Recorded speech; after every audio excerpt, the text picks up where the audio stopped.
Kita mau menuju ke nanti tujuannya kok Ponggok Klaten. Ponggok ya?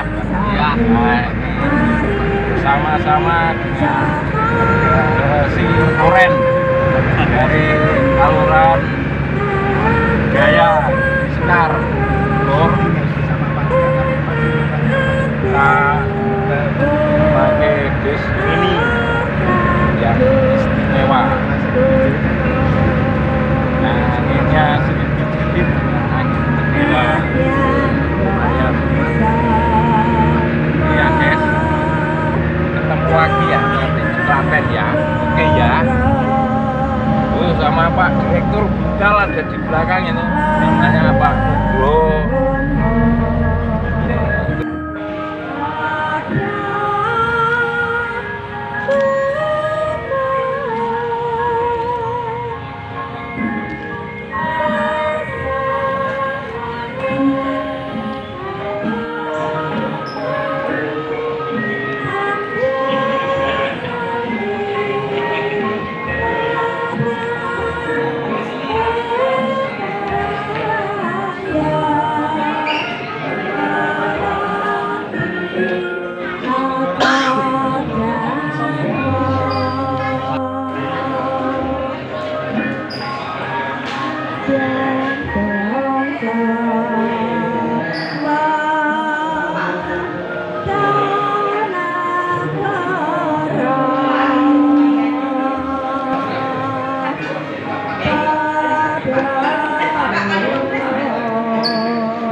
Besoknya pelosok. Ya. Iya. Pantainya Pak. Itu pantai. Kamu Iya. nggak punya pantai. Pertanyaan pertama. Usaha bumdes di sini itu di terutama di Ponggok. Itu apa saja jenisnya? Sampah pertama Ya. ada Ponggok, yang Desa Bilaler, Besuki, Ponggok Paradiso. Kita juga ada toko desa seperti toko Microsen gitu. Terus ada homestay, ada gedung pertemuan ini nanti kita sewakan kunjungan seperti ini. Ya tak? Terus ada sewa kios kuliner.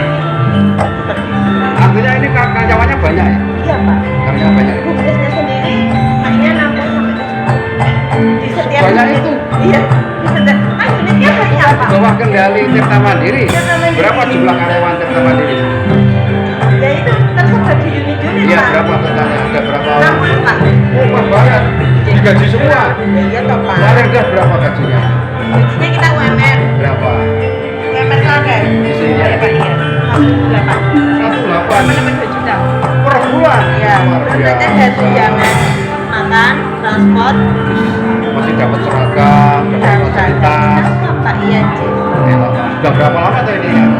Bumdesnya sendiri kita di tahun 2009. Udah lama loh. Ya, tapi boomingnya terkenal itu di tahun 2016. Ya apa yang menyebabkan bullying? Ya itu belum Pak di bawah air.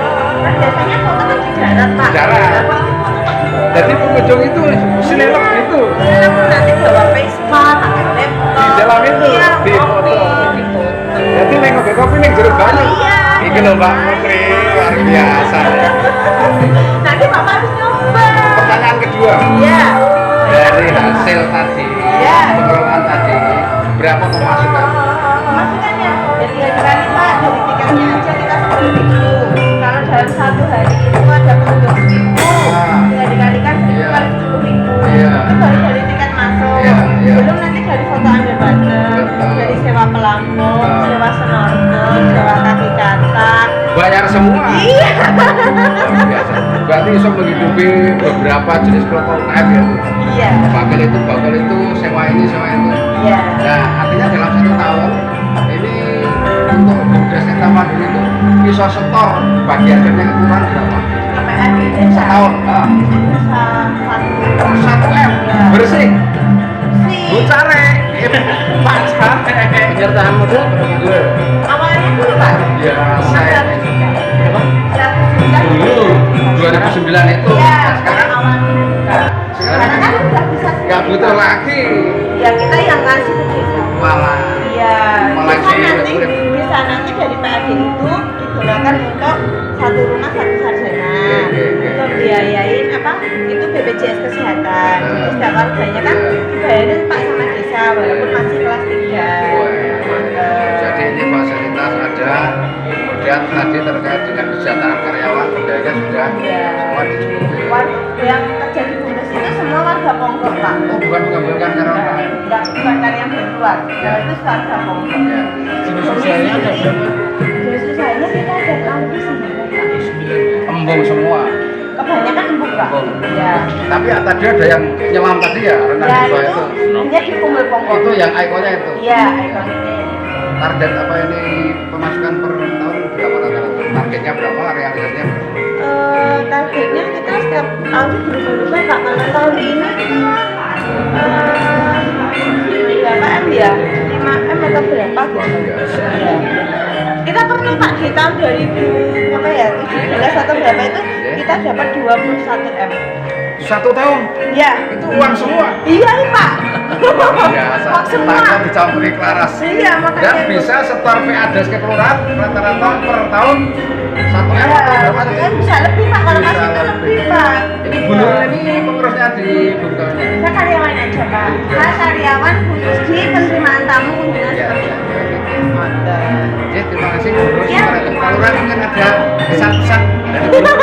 Nanti ketika diterima sama Ya, oke. Ya. Terima kasih bro, sukses selalu. Iya, Pak. Amin, amin, amin, amin. Ya, ya.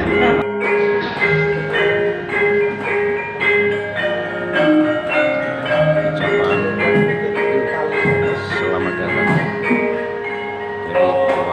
Bapak Ibu, selendang ini kami nama selendang personal dari kami untuk Bapak Ibu sekalian.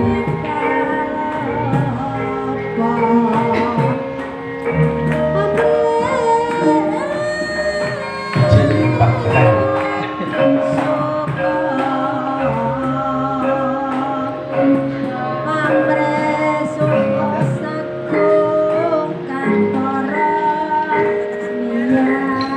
Kami bisa mohon maaf uang ini kami bisa untuk surganya pada ahli hisab.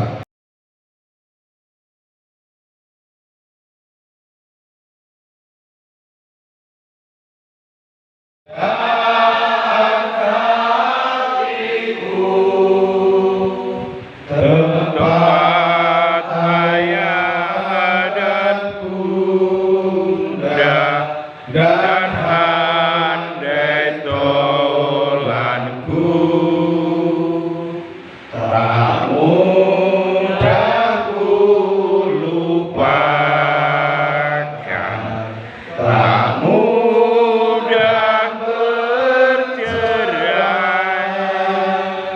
Selalu ku rindukan desaku yang permai. kami membawa rombongan agak banyak, mohon maaf. Ini ada kurang lebih 25 personil yang kami bawa. Ikut rombongan kami adalah dari unsur pemerintah kelurahan atau pemerintah desa, pamong, kemudian ada lembaga komplit, ada BPD atau Bamuskal, LPMK, kemudian ada pengurus kelurahan budaya, karena di daerah istimewa Yogyakarta itu ada kelurahan budaya begitu. Kemudian terutama juga Direktur Bumdes Kelurahan Giriskal beserta jajaran karyawan, bahwa kami perjalanan kisaran 2 jam lebih sedikit. Kalau mungkin dari Banyuwangi lebih ya, 12 jam, 13 jam, cukup jauh. kami 2 jam lebih itu saja lewat blusuk tadi. Maksud tujuan kami mungkin hampir sama, hanya saya ini iri gitu. Agak iri, sama-sama kita di pemerintahan dalam rangka pengelolaan BUMDes atau Bungkal ini kok begitu cepatnya Ponggo ini. Tadi kami sedikit agak berbincang-bincang di bawah bagaimana tentang sub bidang usaha yang dikelola oleh BUMDes di Ponggo ini, apalagi tergiur dengan setoran PADes ke kelurahan yang begitu sangat jauh berlipat-lipat daripada kami yang ada di sekarang. Makanya tadi sempat kami tanyakan berapa penyertaan modal awal tentang Bungkal atau BUMDes di Kelurahan Ponggo. Mungkin kita itu sama-sama kuat gitu. Karena andalan kita kan dana desa dalam rangka penyertaan modal. Tapi untuk berkelangsungan hidupnya BUMDes ini yang mungkin di setiap daerah tidak begitu sama. Nah, terutama yang kami mohonkan, tolong Pak, nanti kami dibuka kiat-kiatnya dalam rangka rekrutmen kepedulian pengurus karyawan, terutama karena di desa kami itu mau mencari orang itu mungkin orangnya banyak, tetapi cari yang membidangi secara kemudian manajemen manajerial yang mengikhlaskan tenaga untuk awal. Kalau mungkin di Ponggo ini kan sudah mungkin karyanya sudah digaji lebih dan sebagainya, ini menarik. Nah ini kadang-kala yang memang kami berpikir bagaimana awal merintis Ponggo ini dengan sekian bidang kegiatan bisa kemudian langgeng sampai kemudian menjadi kunjungan dari beberapa daerah termasuk kami yang ada di wilayah Kelurahan Giriskan. Itu maka terutama yang terhormat beliau Pak Ketua Bamuskar, kami juga Prabu Pasuruan berdiri maju ini kok aja Pak Ketua Kelurahan Budaya Pak Sambuti izin aja Ketua LPMK izin Pak Marlianto Amani izin menurut ingin salah jenipun Direktur BUMDes atau Bungkal Kelurahan Giriskan Pak Gubernur ya. Kemudian ada anggota Bamuskal, ada BPD, kemudian ada Pamong dan staf yang kami juga ikut dalam rangka kunjungan pada kesempatan hari ini. Jadi demikian perkataan Pak sudah tujuan untuk hadir pokok ini. Pagi ini hari luar biasa dari kemuliaan punya potensi luar biasa, tak buka loh Pak. Ternyata bersejarah yang luar biasa, punya penjelasan kerajaan Raja Singo Putih Tawanganlut, Kerajaan Tawanganlut, Prabu Tawanganlut Macan Putih. Tak buka sepintas bumi keren Pak. Dan juga rombongan dari Gunung Kidul ada yang tidak muncer dengan pariwisatanya. Yanto selaku Kepala Divisi salah satu divisi usaha, saya bergerak di bidang pariwisata, Kepala Divisi Pariwisata. Kami di depan ini kursi panas. Pernah duduk di sini Ibu Sri Mulyani, Menteri Keuangan. Pernah dulu di sini Menteri Desa pada waktu ini Pak Eko. Pernah juga di sini. Bahkan dulu pernah Menteri dari negara jiran juga pernah duduk di depan. Mereka penasaran semua, Ponggo, kenapa sih Ponggo percepatannya luar biasa? Karena kami benar-benar bahwa Ponggo ini perjalanan kami luar biasa. Kami diawali suatu desa yang kalau dulu ada indeks desa tertinggal atau IDT, pernah dengar ya dulu ya, IDT ya. Ponggok ini indeksnya kecil. Kami bahkan di Kabupaten Klaten yang ada 401 desa, desa Ponggok itu nomor urut 398. Jadi desa merah, mohon maaf bukan partai ya, tapi desa yang kemiskinan luar biasa, nomor 3 paling bawah se Kabupaten Klaten.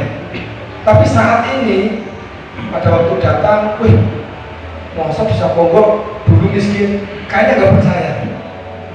Kami pernah mengalami suatu kemiskinan yang ekstrim, tapi benar, kami benar-benar mengalami dulu. Pada waktu 2027 ke bawah, 26, 21, kami dilanjutin pengangguran hampir juga, karena beliau mungkin basicnya dari pengusaha. Jadi balik lagi ke desa mengabdi untuk pengen merubah.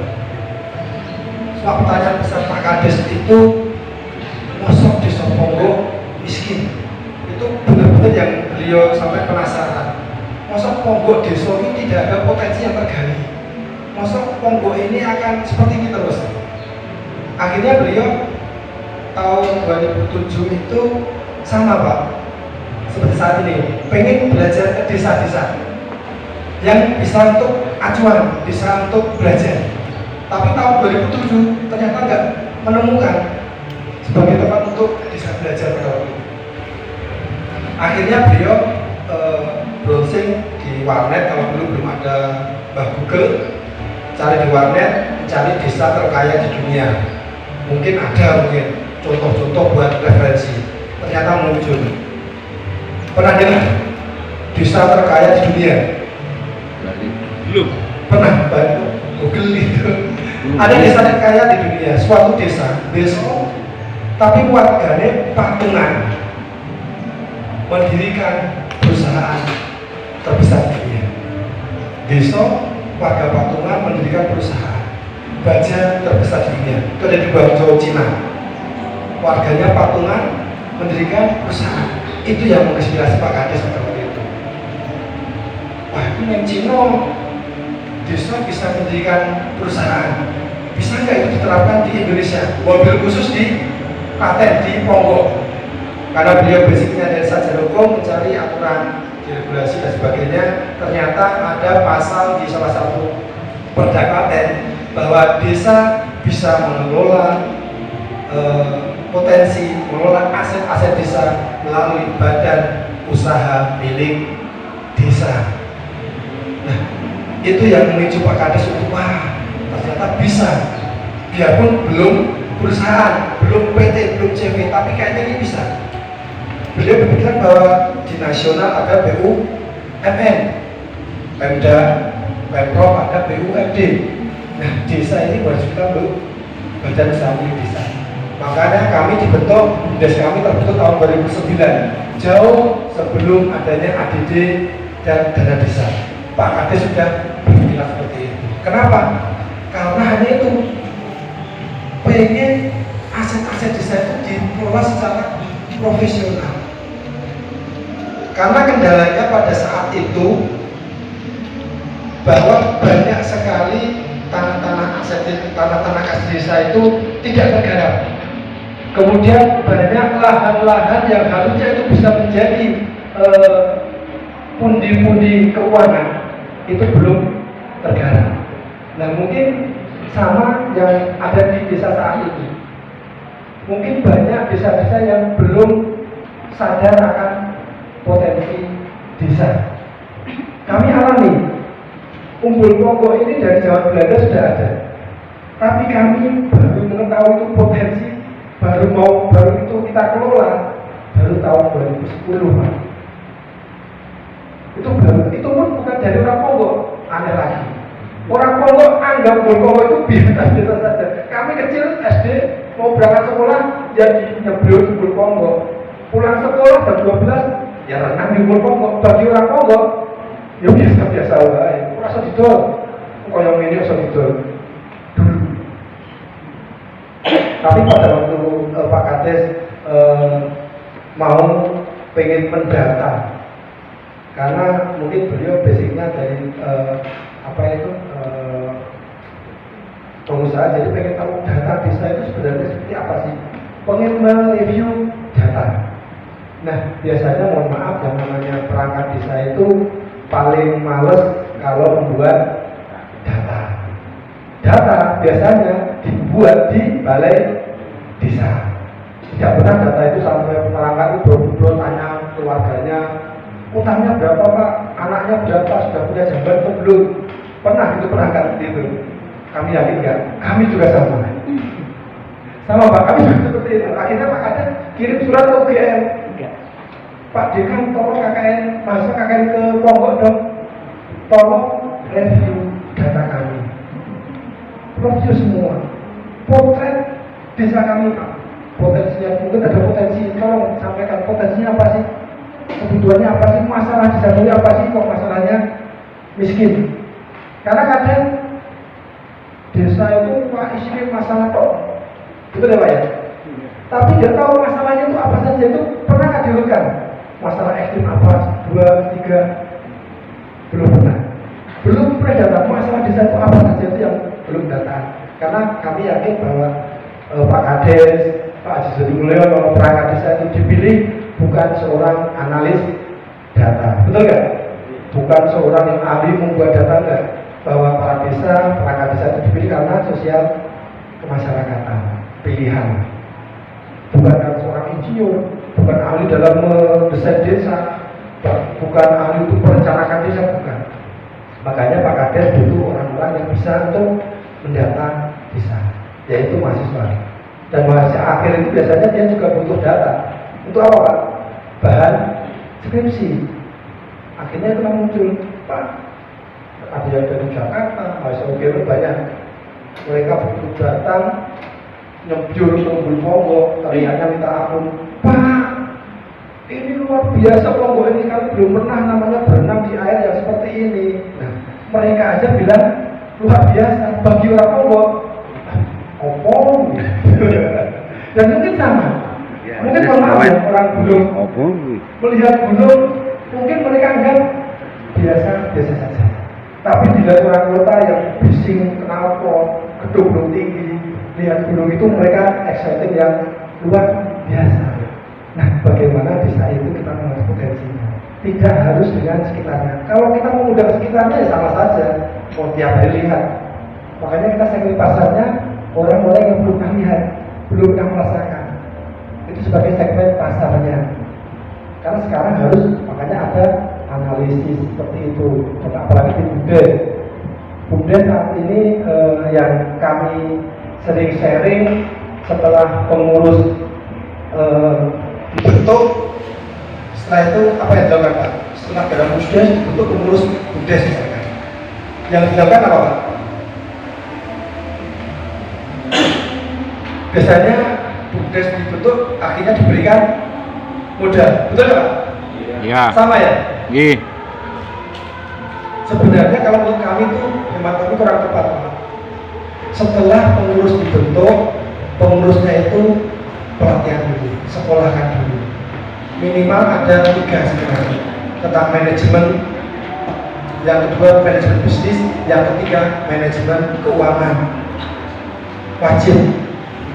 Karena mereka satu, mereka akan jadi bisnisnya di desa, perusahaannya milik desa. Mereka tahu persis bisnisnya apa, bisa memaparkan apa bisnis saya, dalam tahun berapa kami akan bisa menguntungkan. Nah, kalau mereka tidak dilatih, tidak ada pelatihan, yakin akan nggak bisa. Saya pernah ngalami, dulu pernah ngalami pertama biasa. Setelah itu Pak Kades begitu pengurus langsung ada pelatihan tentang leadership, tentang manajemen, apalagi tentang keuangan. Setelah mereka dilatih, barulah mereka memaparkan ke pertama Pak Kades. Karena Pak Kades itu di BUMDes sebagai penasihat. Pak, nih kami sudah dilatih nih. Kami mau mendirikan karena potensi desa kami adalah banyak ladang rumput. Kami akan membuka perusahaan peternakan kambing misalkan. Dengan proyeksi bisnis seperti ini Pak, kami akan membeli cempe dulu 30, kemudian indukan 50, kemudian pejantan 25 misalkan.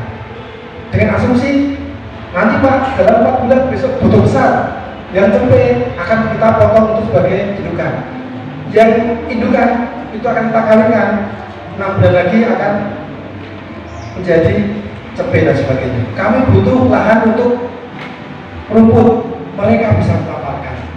Kenapa? Karena dibekali oleh manajemen bisnisnya, bisnis, perencanaan bisnis, resiko bisnis.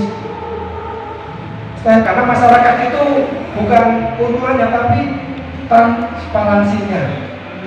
Kalau itu rugi, tapi kalau transparansi masyarakat percaya, betul nggak? Betul. Misalkan karena mohon maaf bencana gempa rugi, masyarakat tahu. Yang penting apa? Transparansi wajib. Perjalanan BUMDes 3 bulan. BUMDes tiap bulan lapor ke kepala desa, seperti itu. kelurahan. Tiap minggu, Tiap 3 bulan lapor kepada BPD atau Bamskal. Naik turun dan sebagainya. Kenapa? Karena kami bertanggung jawab terhadap desa. Bahwa BUMDes kami tidak mempunyai aset. BUMDes Ponggok itu nggak punya aset. Kami hanya mengelola aset desa. Seperti mohon maaf gedung sebelah ini. Gedung ini yang membuat adalah desa. Setelah jadi melalui tim 11, setelah jadi pengelolaannya diserahkan ke BUMDes. Wis kelolaan seperti Kudoto disewakan, wedding setelah mereka terserah manajemennya monggo. Mohon dijelaskan tentang membangun mindset atau komitmen dulu. Jadi saya ingin tahu masalah waktu kosongnya itu bagaimana membangun komitmen dan menyadarkan masyarakat. Awal-awal pada saat berjuang masih sulit, kondisinya masih cukup berat. Yang kedua, bagaimana untuk pengembangan dari awal itu, terutama masyarakatnya yang dulu katanya masih IDT kok bisa berubah seperti ini. Itu pasti ada masa-masa sulit yang perlu diperjuangkan. Ada perguruan tinggi. Nah ini kami seperti tadi yang di awal tadi, bahwa rata-rata kami sebenarnya bisa melihat potensi. Kami itu punya potensi, tapi kurang sama kongkong. Nah ini saya ingin tahu bagaimana cara akses untuk bisa misalkan kalau di Jogja ada UGM, ada perguruan tinggi yang kompeten seperti itu bagaimana caranya kemudian untuk menyusun master plan dan lain-lain itu apakah nanti belajar apa mereka datang dengan sendiri. Terima kasih. Banyak yang disampaikan oleh Bapak Debat. Tapi satu saja yang ingin saya tanyakan, kapasitas saya sebagai di BUMDes itu pada awalnya itu bagaimana cara menyatukan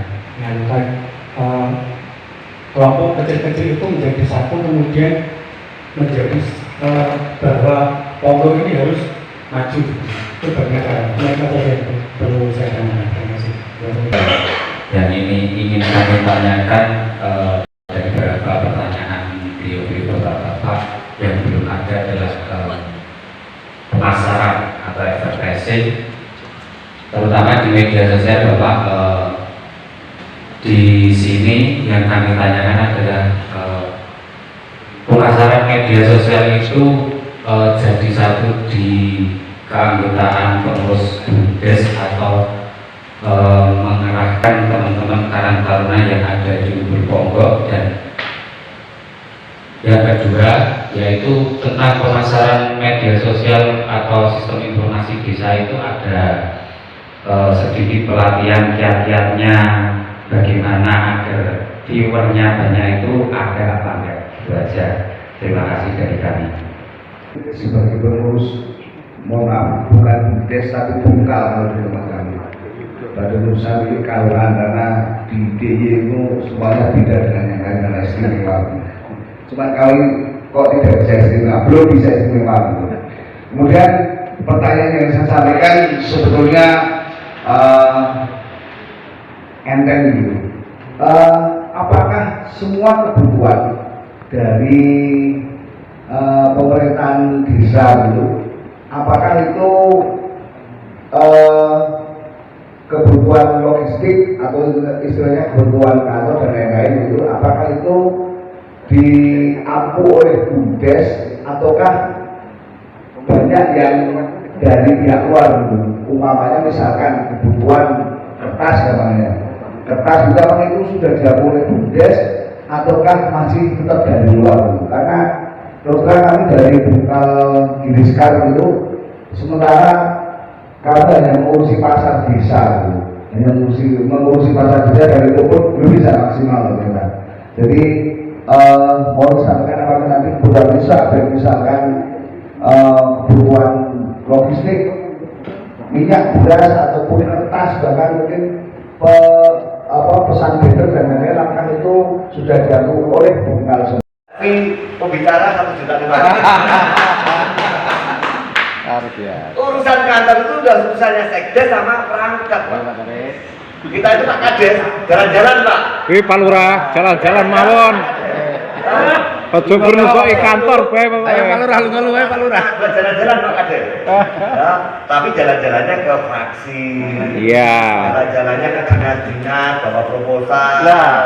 Ya, jalan-jalannya ke Jakarta, ketemu direktur BNI, ketemu kampus, ketemu. Gak apa-apa Pak Kades, minta sangu lebih Pak Kades. Tak sangoni. Ini penting Pak. Walaupun saya agak jarang kantor Pak, itu ada CCTV Pak. Bawah itu ada CCTV, pojok desa itu ada CCTV semua. Dan semua ngelihat HP saya Pak. Dengan smartphone saat ini kita bisa genggam dunia Pak. Gak usah saya ngantor, ngapain saya ngantor nanti kena salah LSM terus. Betul nggak Pak? Gak dikasih juga repot, dikasih juga repot kan itu kan. Jadi saya tempatnya berpindah-pindah Pak, di UMKM sana. UMKM ini sudah punya izin RT belum? Sudah punya izin halal belum? Mereka bisa jualannya laku nggak? Packagingnya seperti apa? Edukasi Pak. Saya ke warung sana, ya. Apa yang lagi rame di sana? Ketemu anak muda ya, kita ngobrol, ketemu ini ngobrol. Akhirnya apa Pak? Kita edukasi satu-satu Pak. Masyarakat itu kita cuci otaknya satu-satu. Sampai jalan-jalan Pak Kades. Masa kita warga 2.000, 3.000 sebulan nggak selesai. Sambil ngobrol, ya kita sosialisasi RPJM, kita sosialisasi anggaran, kita sosialisasi apa itu program-program desa tahun ini apa ya. Saya itu di jok mobil Pak, itu ada di jok motor, itu ada kopi Pak. Kopi itu nggak kopi main-main Pak. Saya kopinya langsung pesen ke Gayung Kalimantan, ke Aceh. Orang yang sudah minum kopi saya, besok pasti akan nyari saya lagi. Karena kopinya itu bikin ngangeni Pak. Kopi Aceh ya. Biasanya saya bikinkan orang 5, bikin 5 pakai kopi saya. Besok pasti nyari lagi. Pak Kades kopinya mana kan itu? Cuman dengan kopi Pak. Karena kopi kalau kopi kapal api itu bikin mah Pak. Bikin asam lambung.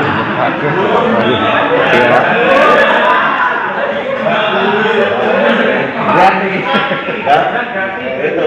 Jadi kalau tadi kayak ini kilo ya sekitar 600.000, 500.000. Tapi bisa untuk 200 sampai 300. Harga akan dicari Pak. Nah, ini penting Pak. Jadi pendekatan seperti itu penting untuk mensosialisasi. Jangan cuma Pak Kades saja. Jadi ada perangkat, ada tokoh. Ya jangan kalau sudah memutuskan sesuatu ada berita acara rapatnya kita itu jangan diem Pak. Terus apa Pak Kades, apa Pak Kades. Ya kita harus bisa mensosialisasi apa kebijakan-kebijakan yang ada di desa. Maka musyawarah desa, desa kualitas sebuah desa bisa dilihat dari kualitas musdesnya. Kalau musdesnya semakin berbobot, musdesnya semakin variatif, musdesnya semakin kreatif, itulah desa akan lebih secara kualitas demokrasinya akan meningkat. Kebijakan-kebijakan yang dikeluarkan pun juga akan. Saya itu Pak, jadi Kades nggak enak juga. Saya diperiksa KPK 2 kali, diperiksa Polda 5 kali, diperiksa Polres nggak bisa dihitung, diperiksa kejaksaan apalagi. Memang enak ngelola uang gede, pasti tantangannya juga luar biasa. Mengapa kami lolos dari itu semua? Karena apa Pak? Karena semua yang kami putuskan lewat musyawarah desa. Mulai dari perencanaan, pemetaan Pak, kita sudah potret ya, desa itu harus potret sebenarnya, cekrek kemiskinannya berapa, penganggurannya berapa, data ini kan udah. Nah setelah data ini lengkap ya, karena satu kakak itu harus isi 9 form Pak, 9 pom. Sampai ke pekerjaannya, sampai ke hasil per bulannya berapa, nomor sertifikat berapa, itu harus diisi Pak. Tapi coba ngajak perangkat desa, mau nggak seperti itu? Saya kira nggak mau Pak. Makanya dulu saya ngajak mahasiswa. Yang KKN itu tidak saya arahkan untuk bikin penunjuk arah atau peta. Tapi saya arahkan untuk apa? Menghitung, mendata, mereview data per kakak. Kalau mahasiswa kan satu-satu, Bu ini berapa Bu? Nah, gitu kan. Nah, coba kalau ditanya perangkat, wah kok sertifikat diajak ke perangkat, kan gitu kan. Itu Pak. Termasuk apa Pak? Tadi itu ngitung aset, itu gunakan mahasiswa Pak. Tinggal Pak cekdes bikin surat ke UGM, ke UIN, minta pendampingan KKN atau mungkin minta pendampingan dosen, gratis Pak. Kenapa? Kalau kita itu jangan cuma berpikir dana desa itu dana desa atau dana keistimewaan. Ada dari dana dinas kementerian lewat kampus untuk ke desa. Ada kementerian perikanan lewat dinas perikanan masuk ke desa.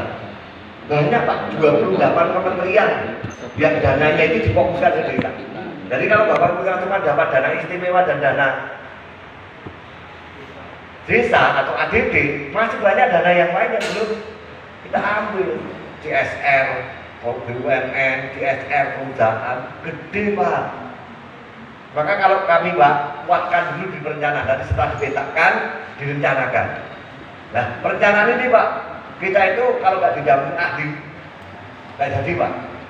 Saya itu juga saat ini dampingi 3 desa di Garut, ada 4 desa di Kalimantan, di Riau, Kampar, yang desa ekstra migrasi, perkebunan sawit Pak. Tapi saya belum melihat desa itu bisa mengolah sawit sampai ke CPO, ekspor sendiri. Sedangkan tetelan sawit Pak, kalau tahu, tetelan sawit itu di sana cuma dibiarkan berserakan di pinggir kelapa sawit itu Pak. Itu kalau diolah Pak, kalau sekarang minyak jelantah saja loh, dicari orang kok, diekspor Pak. Ini loh, desa seluruh Indonesia nggak ada yang bikin desa itu bikin pabrik CPO sendiri. Akhirnya Pak Kades saya tantang, kalau saya mau mendampingi di situ, 1 tahun saya dampingi. Tapi Bapak harus semangat untuk gimana nanti ikut sesuai dengan apa yang menjadi master plan di kami. Yang kami tuangkan di dalam RPJM, panen kopi di Aceh, sampai ke Lampung lah. Panen kopi itu setahun cuma sekali Pak.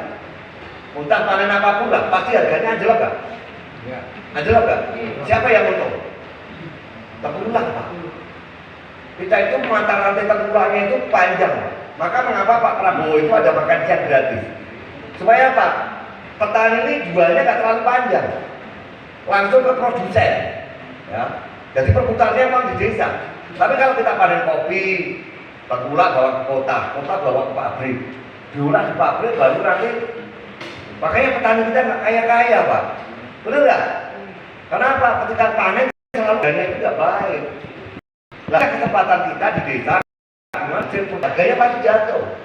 Tapi coba kita beli, punya gudang, tahan aja 2 bulan 3 bulan, saya pastikan untung. Nah inilah hal-hal seperti inilah yang mungkin terobosan-terobosan yang perlu dilakukan oleh desa. Tidak harus menjadi desa wisata Pak.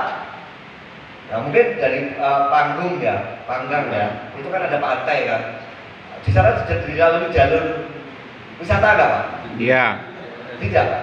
Dilalui Pak? Iya. Nah semua sekarang itu kalau Sabtu Minggu kan bis semua arah Gunung Kidul semua. Oke.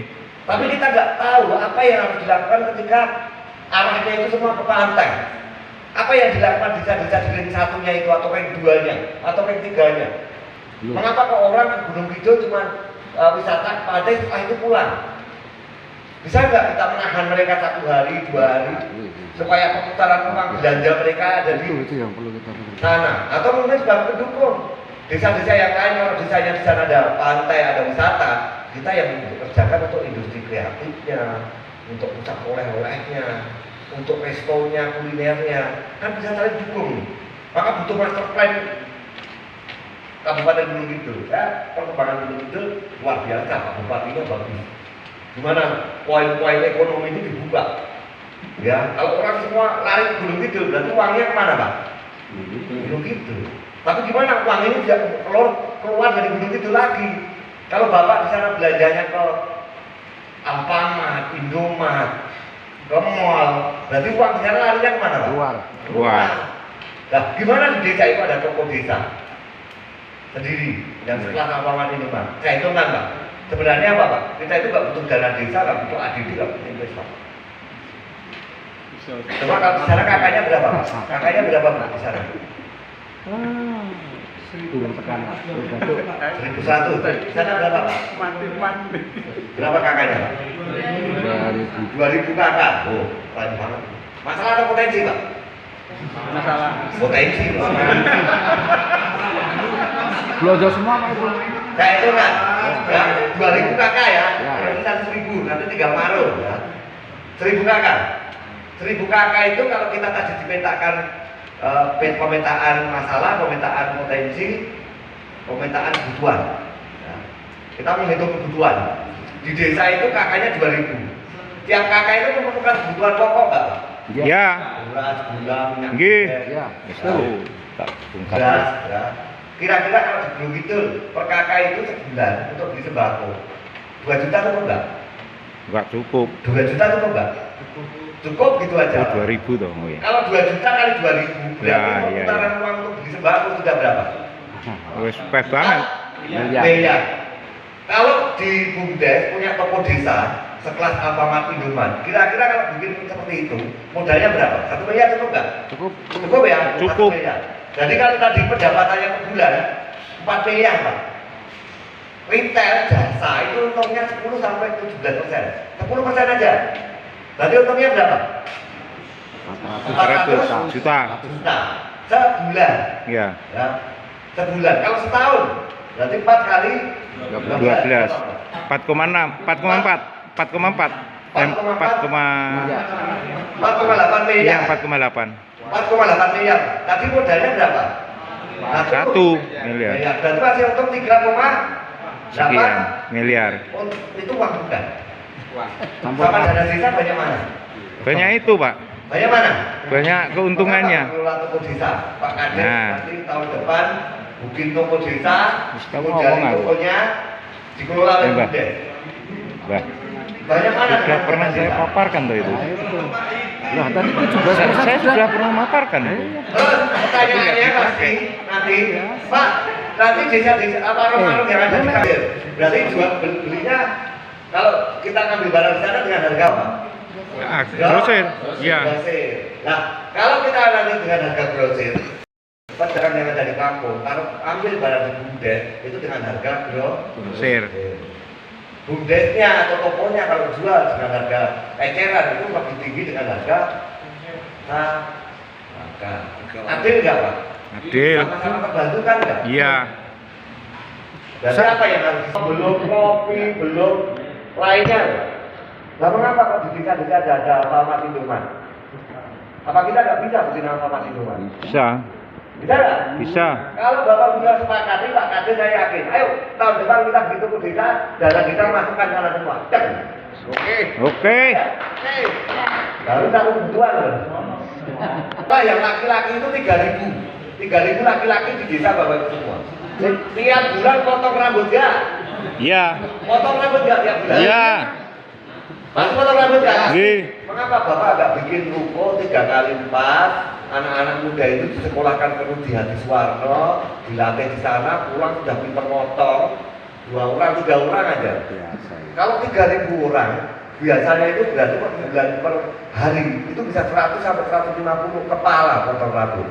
Kalau potong rambut di sana satu orang berapa? Hah? 20. 20.000. Kalau 100 kepala berarti dapat duitnya berapa? Nah, iya. 2 juta. Satu orang gaji 200.000. Sehari masih untung berapa? Hah? 1 juta? 800. Kalau kali 1 bulan. Sekarang di sana masih sulit sinyal enggak? Sinyalnya enggak? Ya. Internetnya pada nyambung di mana? Sekarang satu kakak itu pegang HP 3 sampai 5 HP Pak. Beri pulsa datanya kemana? online. Kita kerjasama dengan Indihome atau Telkom atau provider yang lain, internetnya semua ngelink ke internetnya Desa, BUMDes. iya BUMDes. Tinggal pajaknya nanti kita tarik tiap bulan ke BUMDes. Duit bukan Pak? Iya. Provider itu untungnya bisa 10 sampai 30%. Gak usah jauh-jauh dari kita. Bapak mungkin ya tahu ya, ada tempat-tempat wisata di sana. Bapak pernah nggak berpikiran bahwa perputaran uang di sana itu gede? Pernah. Apa yang kita bisa ambil dari perputaran uang di tempat-tempat wisata itu? Mah dipitnah. Kadang kan kita cuma lihat, wah, anak punya pantai, saya nggak punya pantai, betul kan? Tapi apa yang bisa diambil dari perputaran uang di sana supaya kita bagian uangnya? Mungkin contoh saja Pak, di sana pasti kan ada kebutuhan-kebutuhan, ya. Mungkin celana pendek, ya, atau mungkin daster, ya. Nah, ibu-ibu itu tidak dilatih gimana nanti setorkan ke sana, titipkan ke tempat-tempat wisata sana. Inilah kemauan-kemauan yang contoh saja Bu. Di sini PKK itu per bulan itu dapat pendapatannya hampir 120 juta. PKK. Ya. Ibu nih ada tamu berapa ini? Snack, makan snack itu Bu. Tadi ada kegiatan di bawah. Itu butuh snack kan? Ya. Sementara ini kita kalau rapat ada kegiatan hajatan, pesan snacknya kemana? Catering. Iya. Catering. Kamu dulu nggak bisa bikin catering. Kalau satu ini 10.000, kalau tamu saya 200 gitu aja. 10.000 kali 100 udah berapa? 2 juta. Paling modalnya itu paling 750 sampai 1 juta. Sebulan ibu-ibu udah dapat 1 juta. Kali 3 udah berapa? 1 juta. Baru snack, belum makannya. Kalau makan itu di sini per pack 30.000. Maka modalnya itu 10.000 Pak. Nah, tunggu lele, sambal itu karena modalnya 10.000.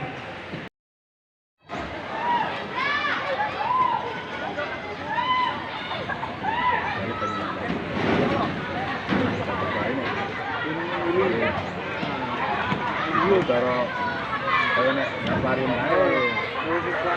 Iya. Betul, Pak. Yang jenis wes. Bisa teman.